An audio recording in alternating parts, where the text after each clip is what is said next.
sur la route.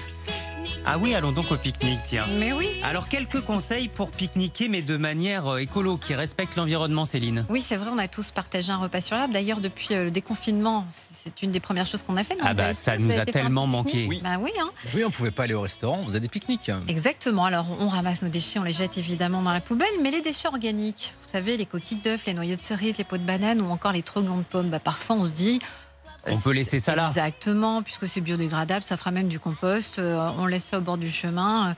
Eh ben, Sauf on va que c'est regarder... des idées reçues, c'est ça? Eh ben justement, on va regarder ça de plus près. Par exemple, d'après vous, il faut combien de temps pour qu'un trognon de pomme disparaisse? Alors, pas mangé par un animal, hein, mais décomposé dans la nature. Plusieurs mois? Ouais, en mois. Ouais. 1 à 5 mois pour un trognon de pomme. Ah oui, tout de même. Et une peau de banane ou des pelures d'orange. C'est un petit peu plus épais. J'imagine encore plus, non? Ah oui. Parce que la banane, oui, c'est ça, c'est plus épais. Jusqu'à 8 mois. La banane, c'est très fibreux. Alors, dans son pays d'origine, pour nous, la banane française, en Guadeloupe ou Martinique, ça serait en beaucoup moins de temps, puisque là-bas, il y a des insectes qui la mangeraient plus rapidement. Pareil, si vous pensiez faire un geste écolo en jetant vos noyaux de pêche ou vos pépins de raisin, vous disant ça va donner un bel arbre, ils ont très peu de chances de germer. Donc, c'est peine Ça perdue. ne marche jamais, ça. Moi, j'ai essayé toute mon enfance dans le jardin. Non, je ça n'ai marche jamais rien eu. Mais c'est les gelées, les premières gelées, c'est fini. Et puis attention pour les animaux aussi. Exactement. Pardon, mais les chiens peuvent se blesser avec ces noyaux Vous dans avez l'herbe. raison. Et justement, on va en parler des animaux, la faune, dans les îles, les parcs nationaux, les endroits où vivent les espèces protégées. Si là, vous jetez vos aliments,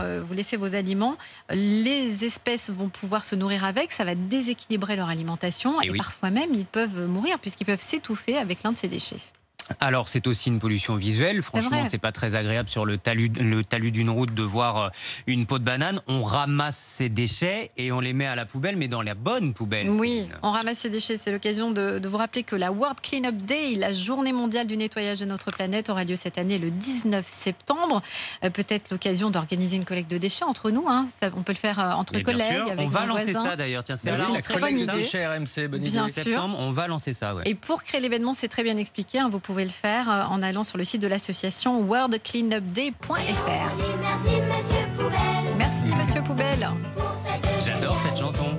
Je l'ai découverte il y a quelques mois. Et on vous dit merci Monsieur Poubelle. C'est des enfants, c'est ça qui chantent ça.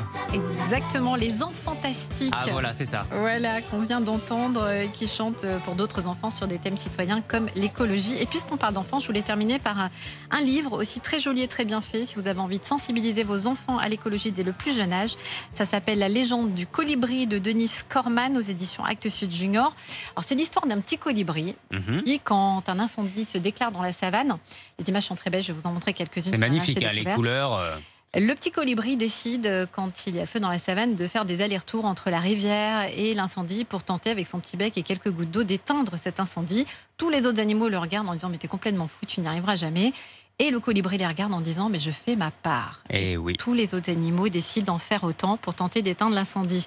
Et c'est une bonne façon d'expliquer à tous ces gens qui nous entourent. On en a tous autour de nous qui nous disent... Chaque petit geste compte. Exactement. Quand chacun prend sa part, ça peut marcher Et à vous l'arrivée. avez compris le message. On aura peut-être nous aussi l'occasion, grâce à ça, d'éteindre notre incendie. Merci beaucoup, ça fait du bien aussi de temps en temps des messages d'espoir quand on parle environnement.